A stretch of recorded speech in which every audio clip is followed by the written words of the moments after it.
Hey, Colby. What's that, Barry? Do you remember Remember what? that I have a monster done? That's like the only line in this movie that it didn't really seem like it should be in the movie. What's going on, guys? My name is Barry. And this is Colby. And this is Who Watches This.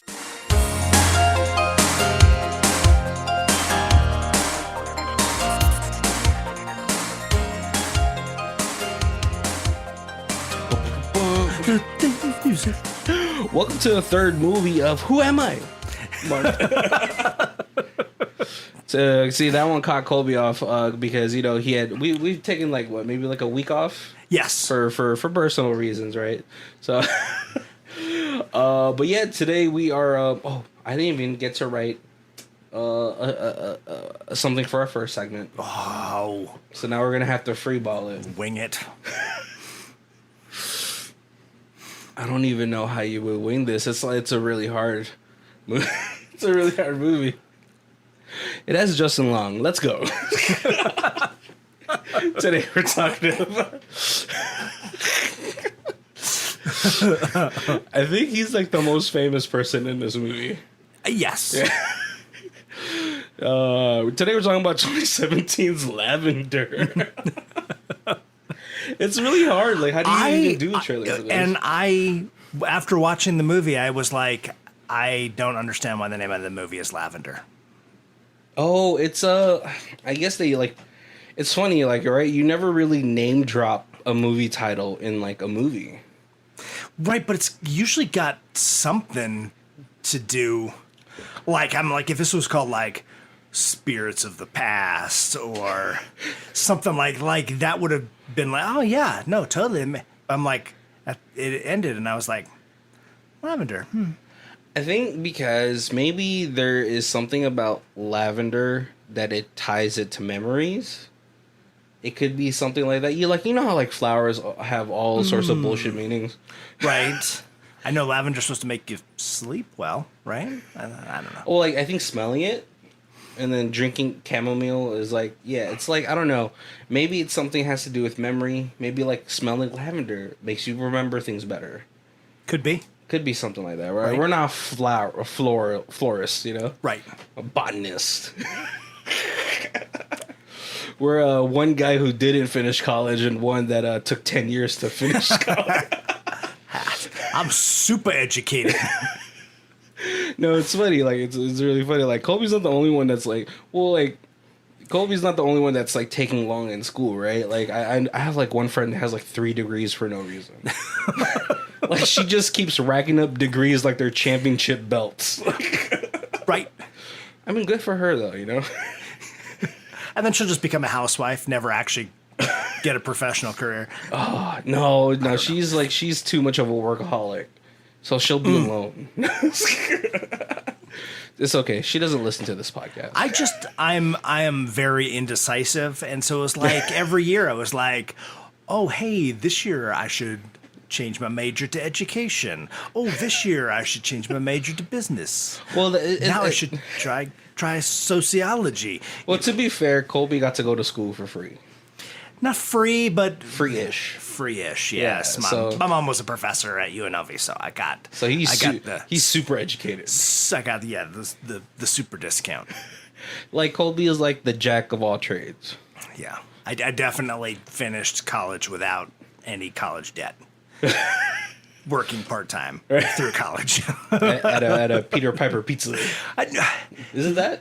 Some of it, and then I also the other half I worked for at least for a couple years I worked at the UNLV bookstore, which was then another cheat because I got my classes cheap because of my mom, and then I got my books half price because I worked at the bookstore. And Colby got to scope out all the chicks.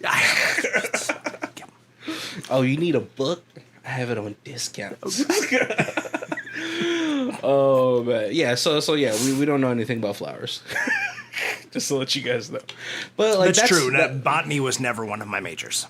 I think I would have taken botany just because I grew up with I helped my uncle make his greenhouse and all that stuff. Or at least I didn't help him make it, but I helped him at least keep maintenance on it. And he was like, he had like, it looked like a freaking jungle in our backyard where I grew up. Mm-hmm. So I think it would have been really cool to get into it, but I was like, dirt. I'm kind of prissy when it comes to certain things. Like worms freak me out. It's like gross, man. The way they slime together. Oh, and the sound yeah? that they make, it's like mac and cheese. You're gonna have a lot of worms to be making that sound, and then yes, then it's gross. Do you remember the like there was that Goosebumps episode where it was like all worms, and I was like, but that's my best guess to why this movie is called Lavender. She does name drop it. She's like, "Ooh, lavender." Oh, I don't know what her spiel was after that. Okay, but like it was towards the end of the film. But like I was like, "Oh." so like cool. I was like, is Lavender the name of the song that the little jewelry box plays or something? Maybe. Oh, that could be. Well, to see, I would have thought that too, if like the music or the jewelry box played more of a. If it was more focused on, like they mentioned it a couple times, right? But it wasn't like this huge, like it wasn't like a main focus. That's true, yeah. You know, it wasn't like friggin' running up that hill on the Stranger Things show. Yes, that you know they ran up that hill a lot of times. That song, so good.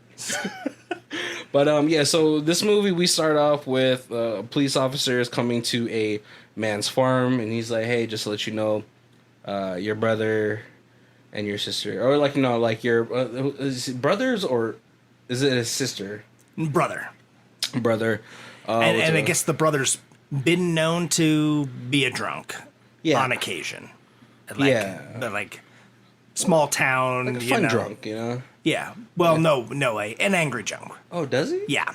Is that what it was? Okay. Yeah, so like they go to the house. We have like this really cool like camera walk around where everything's frozen, and we see like dead bodies, and then all of a sudden we see a girl sitting in the corner with a little barber knife, a shaving straight razor. There you go. It was like straight shaver. But and then all of a sudden we are projected to the future. This blonde girl is with her child, and she's taking photos of empty homes. Yes. It's just kind of her thing. Right. Right? And it seems like her and her husband's relationship is a little rocky. Yes. Right? Maybe, and I think it's primarily due to her forgetfulness of just small things. You know, like she gets lost in thought, or she gets lost on taking a photo of like an empty house. And then so small things sort of fall to the wayside. Right.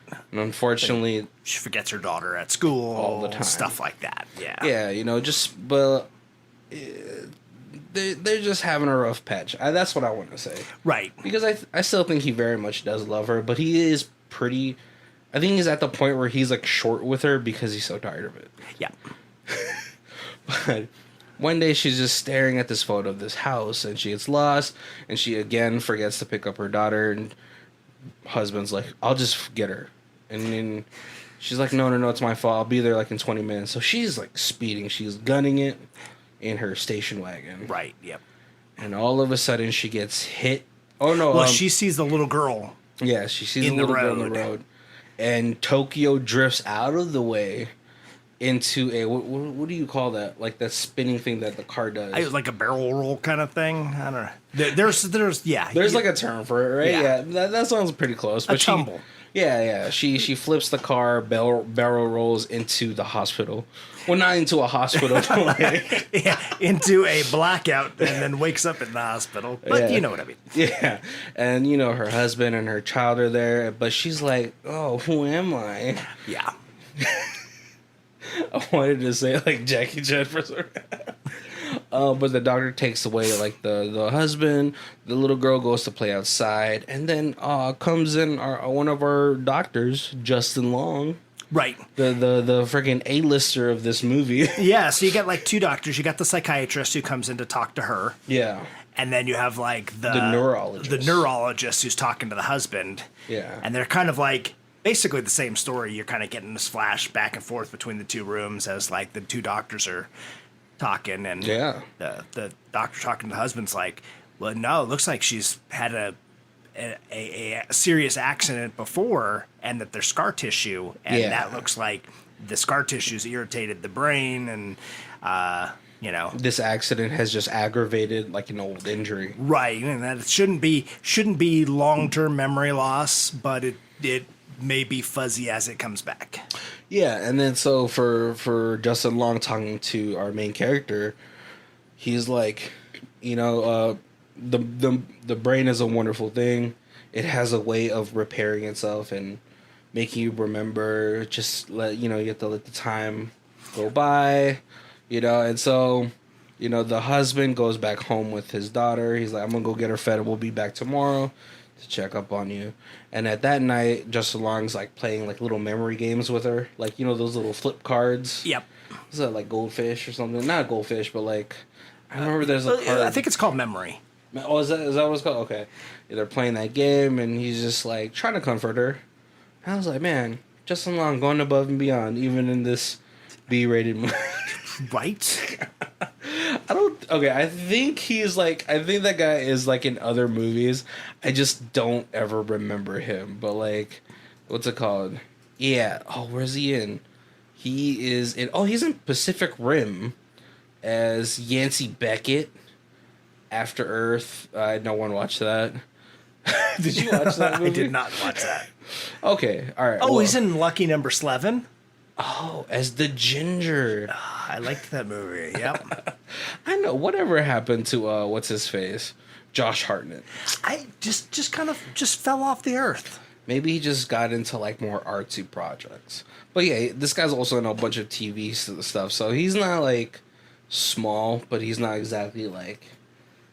He's like what, like a C-lister, maybe. Yeah. Something like that, Yeah. right?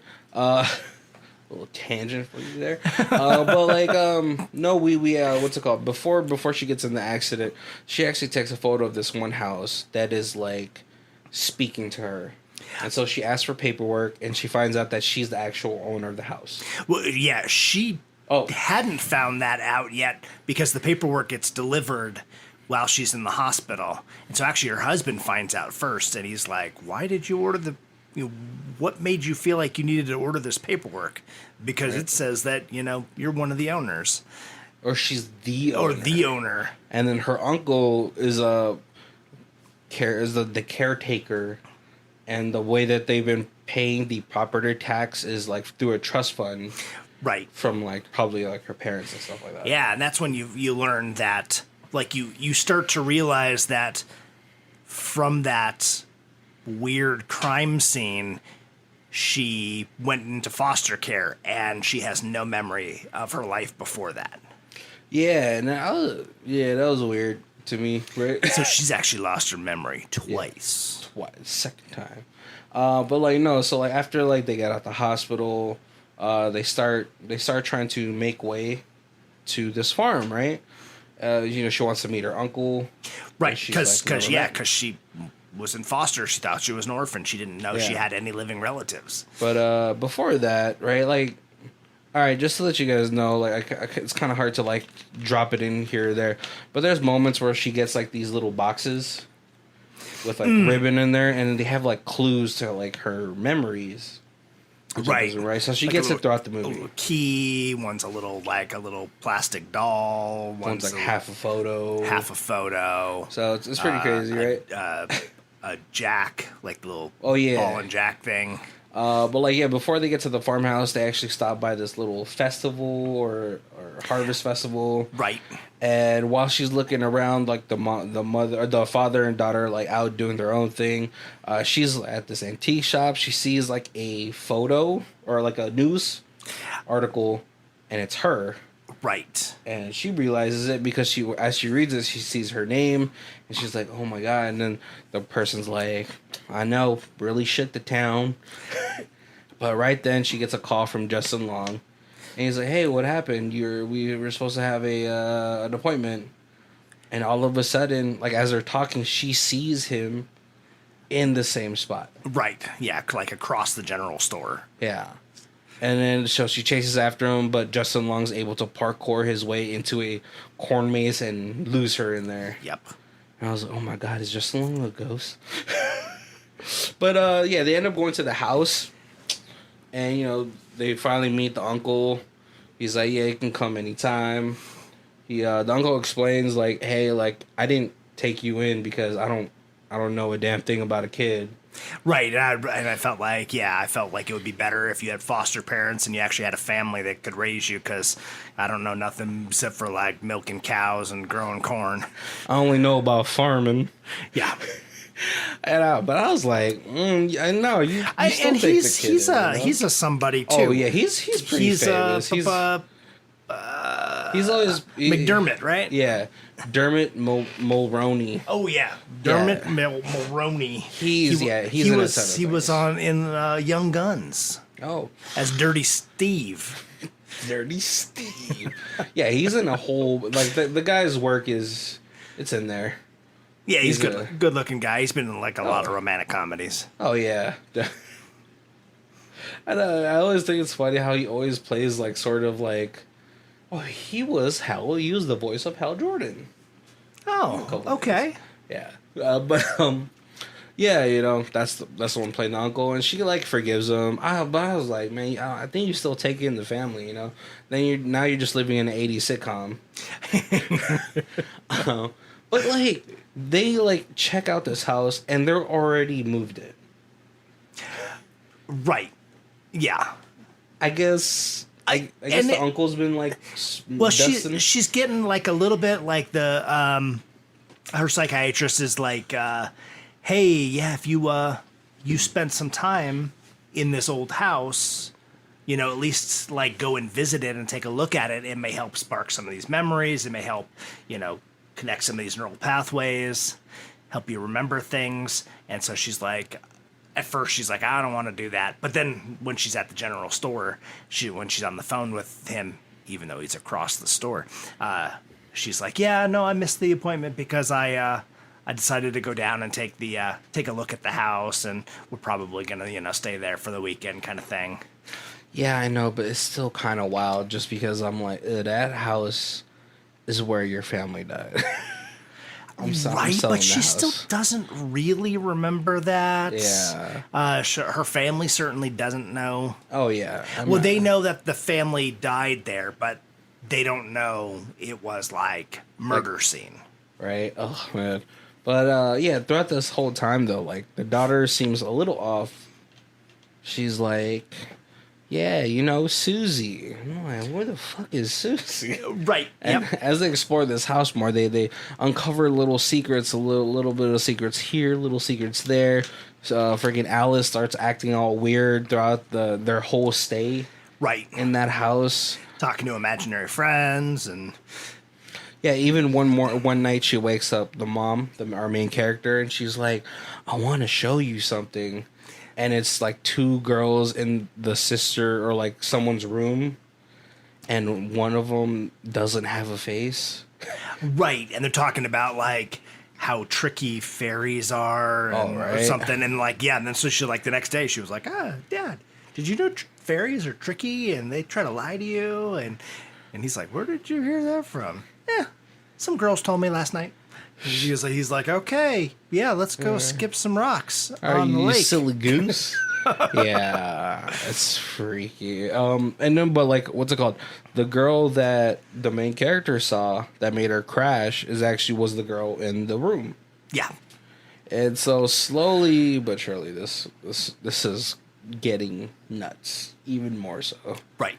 And I was like, as it's funny, as I watched this movie, I was like, man, Colby really picked the artsy film today. And it's got lots of twists in the end, so at this point, we'll probably be getting to spoilers. Oh, right. I mean, yeah. This movie's 6 years old. You should have seen it already. You should know that by now. You should watch the movies that we have our podcast. That way you can enjoy our rendition of what it's about because you've already seen it. Right. No, it's I mean, really, it's really hard to describe this in a storytelling perspective, just because it seems a little all over the place. Right. Right. Especially because this girl's mind is so scattered that like she's seeing the little girl sometimes, like when the husband and the daughter go skipping rocks. Right. She finds the girl, I believe, like in the barn or something, and they like go into the sheets. She's like, we have to go, and then like they go into the sheets, and then all of a sudden she's like in the fucking field. Right. Yeah. Yeah. I was like, Yeah. She finds a pocket knife and a old, dried up, disgusting allergy inhaler. No. And yeah. Yeah, and so like the way that this movie progresses is pretty rough, right? But then it doesn't really progress until the girl's like, we gotta leave, Right. we gotta get out of here. Like I'm kind of fuzzy, like on the ride there before that when it's just the daughter and the husband or the father. The girl Alice, she's like, mommy's gonna hurt me. Right.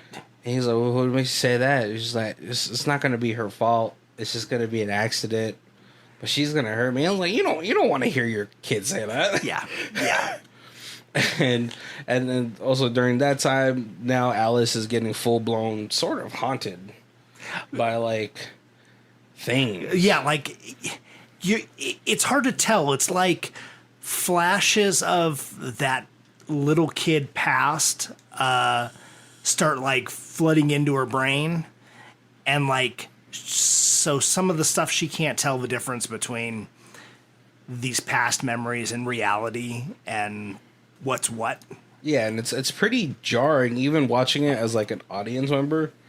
I think I would maybe like, I'd want to watch this again just to like really catch everything, see how it all connects. Yeah, and this little imaginary girl that she keeps talking to, keeps telling that they gotta hide from the monster, that there's a monster in the house. Yeah.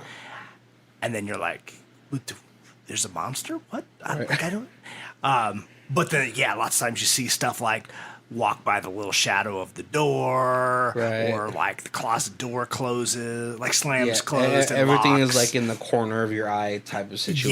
Yeah. And so they do try to leave, but then our main girl, she thinks she sees Alice going into the barn. She's like, Alice, we have to go. And now while all this is happening, Justin Long is watching them pack up.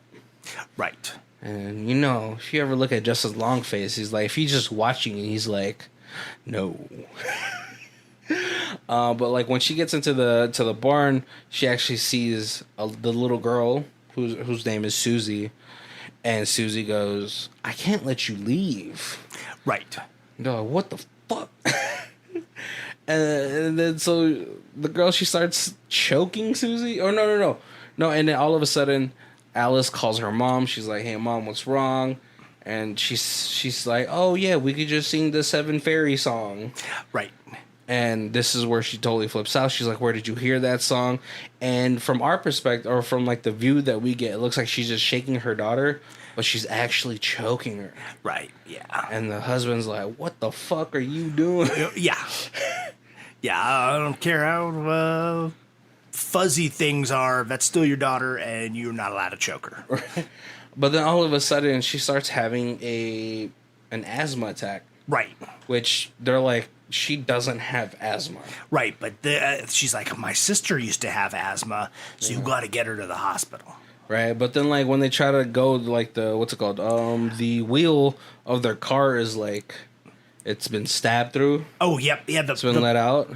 The knife that was in the garage. Yeah, and when they try to get out, the house won't let them leave. Right, until our blonde girl steps one back and it just pops open. Yeah, she's like, I'm not going to leave. You got to take her, though. And then they won't let me leave. Yeah, as soon as she agrees to stay, then the doors like kind of open up and let the dad and the daughter leave.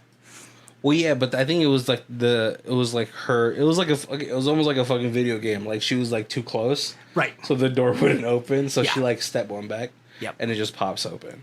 Jane, that's her name. Fucking Jane. 11. No, I'm just kidding.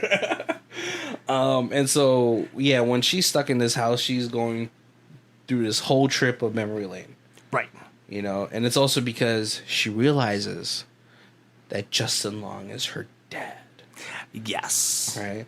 And so she thinks, like, she sees Susan again, and it looks like she gets trapped in a memory.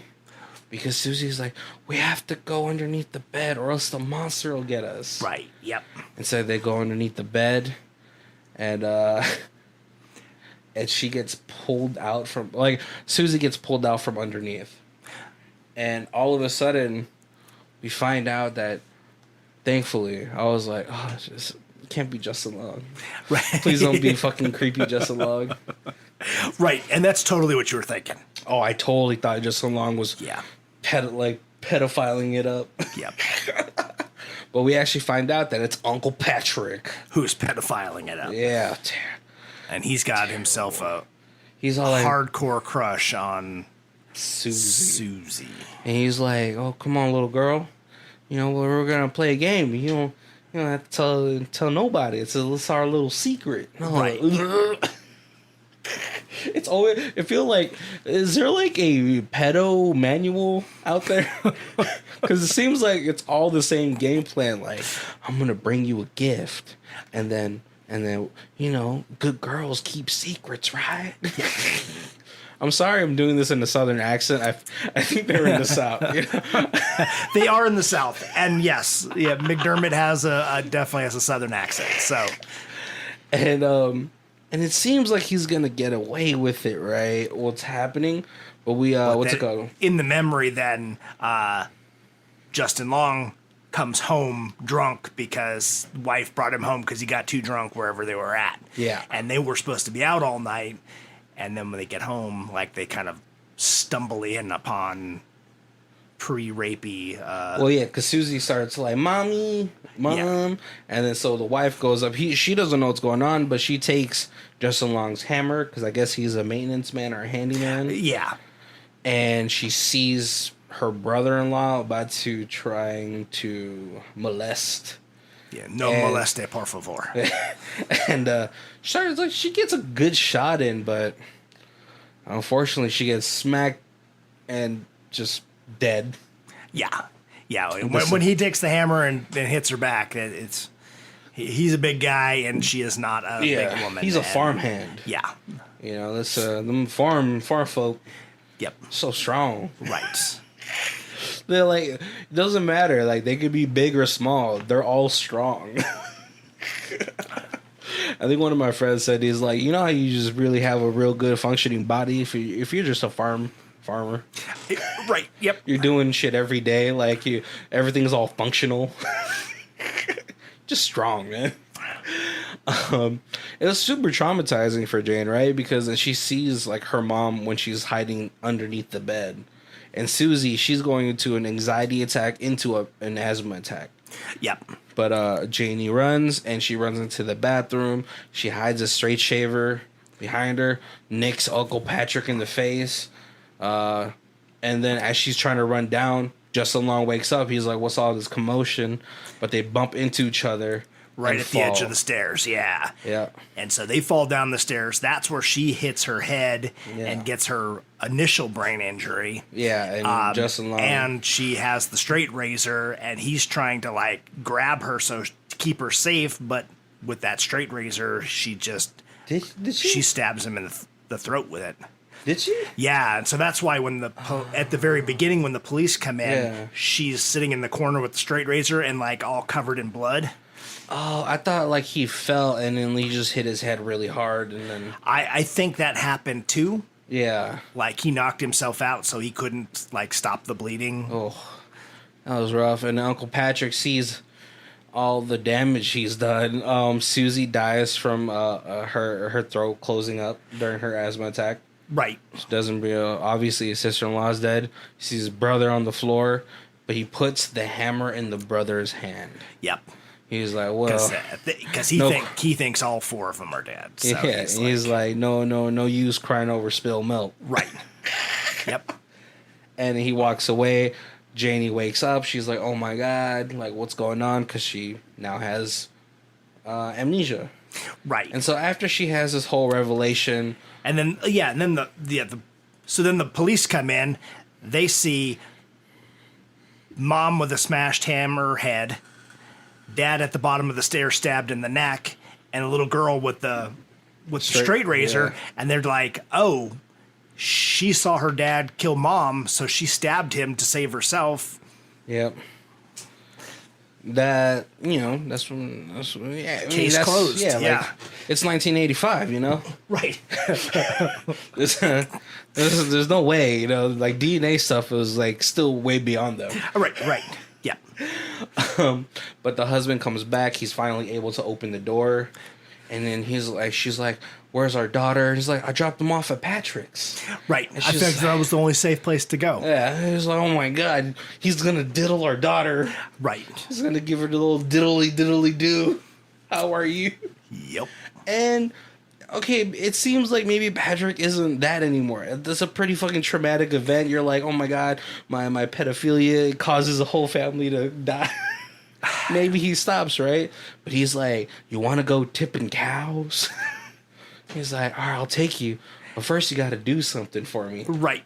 It'll be our little secret. Just that, being alone with a little kid and it all, like... It's like a rabbit and a lion in a room, right? Yep. Yeah, but like, she's like, the girl's like, they told me not to play with you. And he's like, who are you talking about? And it seems like Patrick maybe knows kind of what's going on. But then all of a sudden he sees like them driving through the field. Right. And he's like, jig is up. Yep.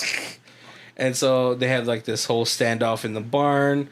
Jane is able to catch him off guard, smash his head, and then she like ties him up and then puts him in the room where his sister and his mom died. Right. And all we could do is presume that the ghost got him. Yeah. And then end the movie. All right, before we go into our thoughts, let's go into the thoughts of other people. In our other segment, High Star, Low Star. High Star, Low Star. Oh, man. I think that's a pretty rock star segue into this situation. I think I'm going to use that from now on. 10 out of 10. It's not a ghost story. This movie was honestly great. In most of the reviews that I had seen, it says it's not a good horror movie or a ghost story. The thing is that it's not the category of this movie. It's not the category this movie falls under. Its category is a thriller and a drama. If you love thriller movies that have meaning, then this is the movie for you. There are also many details that add to the larger plot line, so do not try to multitask during this movie. That's true, yes. Yeah, if you're not paying attention, you miss a lot of it. There is one scary scene for people who don't watch scary movies, but it's done in about 45 seconds. The movie is a little confusing at the beginning, but that's the beauty of it, because the main character has brain trauma to her memories that are trying to resurface. If you have any questions about the movie, I'd love to answer them. I know there's some confusion on the red ribbon gifts and the character developments, and I can also answer them I could try to answer them the best I can. What a polite reviewer. Like, please ask me questions so we can have a discussion. All right, so the red ribbon gifts are just to let you guys know, our viewers, now that the secret's out, now that you're this far into the review, is that the Uncle Patrick used to give the girl gifts in a box and a red ribbon. Yeah. And then so that's how her memory decided to present those fragments of memories to her in this red ribbon box. Right. Let's go to our low star. 2 out of 10. Something sloppy, nothing new. By Compagero. Painfully slow, unoriginal, and maddeningly confusing. That's just because you didn't get it. This Borefest's worst mistake is having the vapid lead character who is standoffish and is and in a constant daze, played by a what? Buxomly? Succulent? That's a really fucking weird word to describe a woman. Succulent. A steak is like succulent, alright? Relax, dude. Let's see. Healthily plump and ample figure. Wow. Okay. Magnetically attractive Abbie Cornish. They certainly didn't try hard enough to make her look dumpy. Long takes of her supposed to be scary. What? long takes. Oh, I don't know. Were more like a model photo shoot, life elements, and film, including the others with Nicole Kidman, but they go to waste in this mess. I think that's a really weird way that this thing is going. Yeah. That's weird. Yeah. Okay, so to kind of dissect what this low star person is talking about, just the way that he described the woman in 1, 2, 3, 4 adjectives. It's a slow burn movie. Yeah. And it is, since you don't really know what's going on till she gets in that accident and like starts to see the memories and the ghosts, it does, like, it's a little confusing and a little slow, like, and it makes sense once that happens. But if I could see somebody getting a bad taste in their mouth, being like, I could see somebody being like halfway through this movie turning it off because they're like, I don't get it. Nothing's going on. Yeah, and okay, so this is why I was like, oh, you chose such a artsy film, just because, like, all right, so for me, I do have like a degree in photography. All right. But like the compositions of like the shots in this film, I think it's a really greatly shot film. I like all the shots, like the long shots of her like looking at houses, or just her like being standoffish. Definitely Jane does really feel like a much more unreliable narrator, just because of how fragmented her memories seem to be. Right. And like what you say is like standoffish is like, I mean, she what, like the doctor said she had like 7 different lacerations on her brain or something like that. Right. Yeah. Or like her skull was fractured in 7 different places. So, yeah, you're gonna be a different person. Like when people have head injuries, they're not like, sometimes they're not the same person. Right. No, totally. Sometimes like the changes aren't drastic, or maybe they're more introverted than they used to be, but like they'll still go out or whatever. Or they just completely become a new person and start speaking fucking Vulcan. Like, did you ever hear about those? Like people who get like these brain injuries and all of a sudden they're speaking Mandarin. Right. Or they wake up and they've got an accent. Yeah, or something. Yeah. That's cool.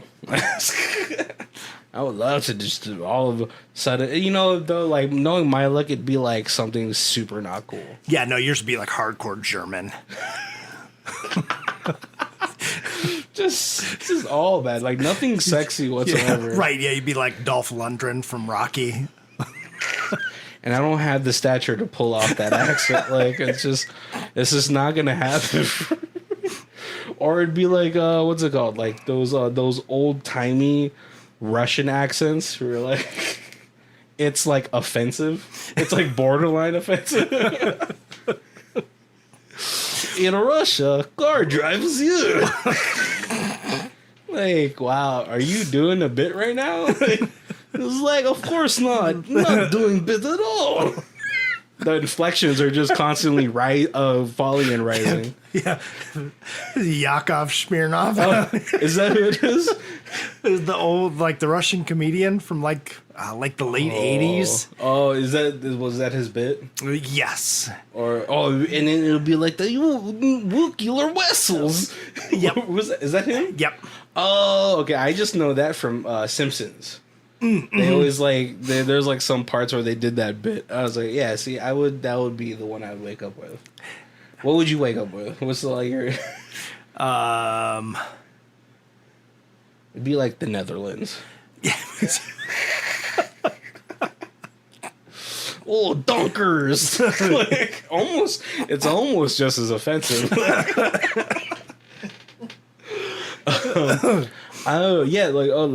Let's definitely talk about the twist in this film. Like, were you? I should have seen it. We've seen enough movies that we should have been like, Uncle Patrick's he's the one. Right. Like, it really did surprise me. Like, I didn't. they didn't allude to it at all. Like I didn't like when it happened, and it was like, holy crap! I should have seen it coming. Right, and and like the ghost thing, like you really weren't sure if it was a ghost, if it was like her memories, and then all of a sudden it was like, is her dad actually still alive? Like, nah, man, Justin Long looks really good for being like that's true. 60 or 55 or something. Yeah, definitely. Yeah, you didn't know the ghost thing was real until the very end, where the uncle was like, "Don't leave me in here." Maybe, or like maybe not. Maybe he just doesn't like. Maybe he's never stepped foot in that house ever since he murdered that family. Right? It could be either. It's really up in you're there. right. Like the ghosts of that house were like, nope. I'll till the farm, but just to keep it going. But I'm not stepping in the house. It would have really solidified it to me that there were no ghosts if she just burned the house down with him in it. That crossed my mind as she came out after she locked him in the bedroom. Yeah, but like, no, so like, I think that's really good that we still get an open-ended situation, right? Like, were there ghosts, were there not? We will never know. Right. I think what's it called? I actually did like how the relationship worked between the husband and the wife. Did you feel like that was a little bit of a realistic depiction of? It was, yeah, because like you said, like it the beginning that you could see the strain on their marriage, it's a little bit rocky, but then once, like when she's hurt, he's like, "I'm here for you. What do we need?" You know. So that fed into like believing that he wasn't not in love with her, he was just very frustrated with her, right? And then it seems like she's a photographer, because then like she has an exhibit of just empty homes, and she's like getting published by like and it really kind of cool art, like because she drives around and takes pictures of these old abandoned houses in like the middle of farm country. Yeah, and it's like a nice little ode to what America used to be. Right. Because it's totally like the kind of thing where somebody's going to be like, I'm going to buy this property, tear that house down, and build something new. Right, or like, I'm going to murder this family, and there's not another neighbor for like miles. Right, exactly. Yeah, you're in the middle of acres and acres of farmland, so and no one can hear you scream.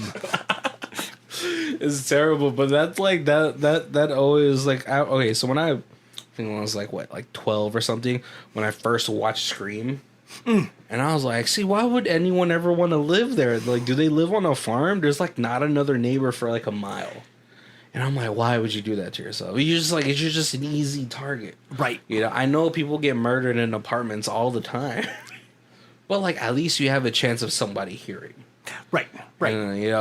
But then again, there's still those stories where like body not discovered for 30 days until the smell started protruding over the fucking walls. Right. And I'm sure in a city that those kind of things, it's like 4 days before somebody smells you. But out here, it's like something like this, like that body might go 30 days before. Right. Or like, that's why I was even surprised in the beginning of the movie in 1985. How did they even, like, how did the police even go there at that time of night? I guess maybe someone had called Justin Long's character. He's like, "Hey, Liam, like, I don't know, my plumbing need fixing. Not talking about my wife."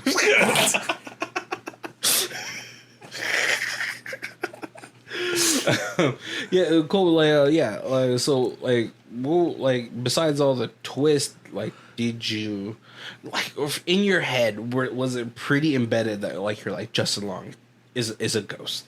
He's not real. They also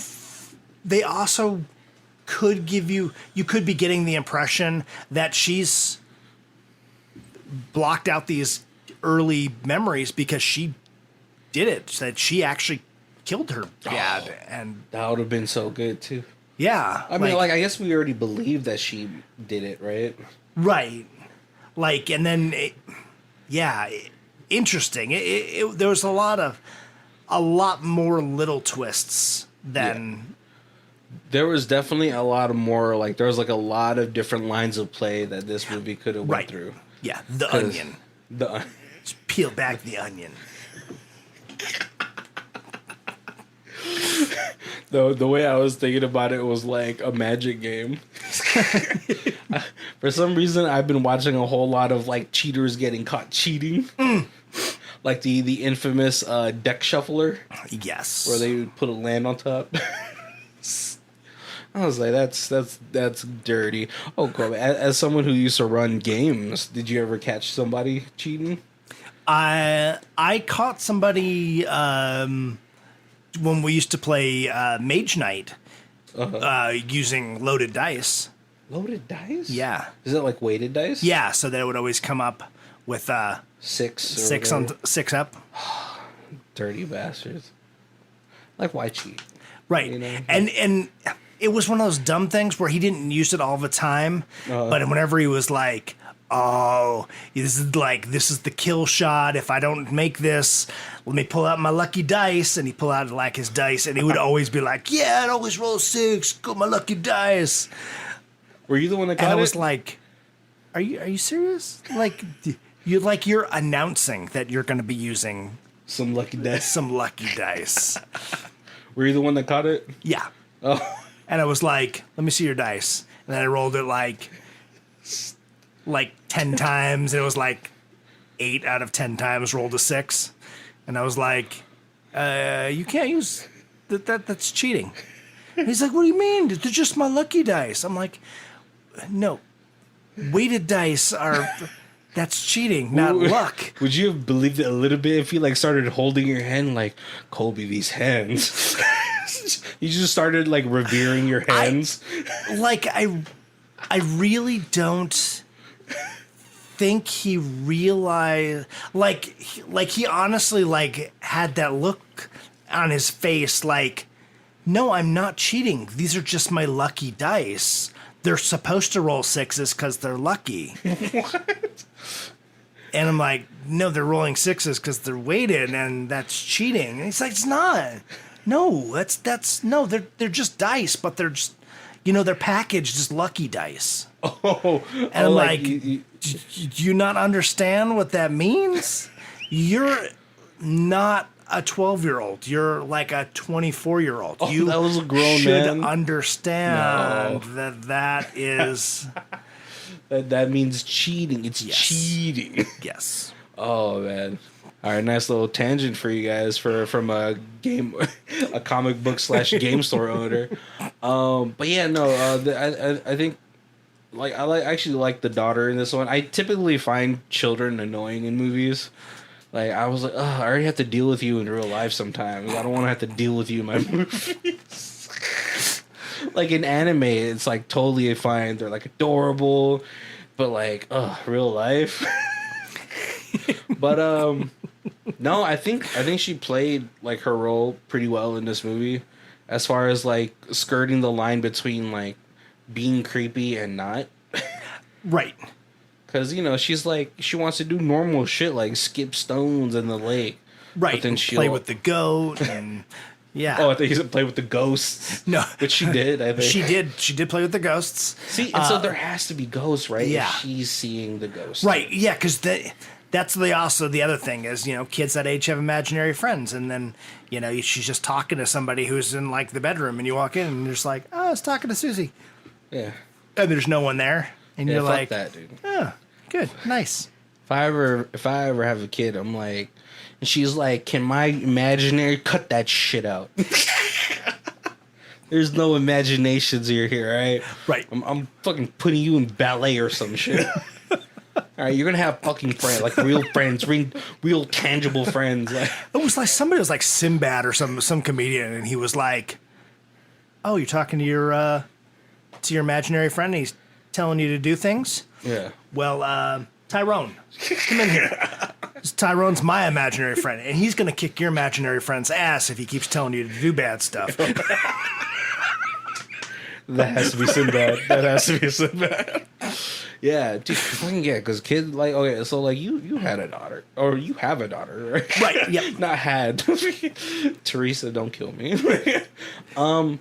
Like, did she have imaginary friends? She did. Not a lot. Okay. Not like but like there would be times that like you could hear her in her room having like a little tea party and like talking to the teddy bears and stuff like that, and it would just be like, who is the TV on?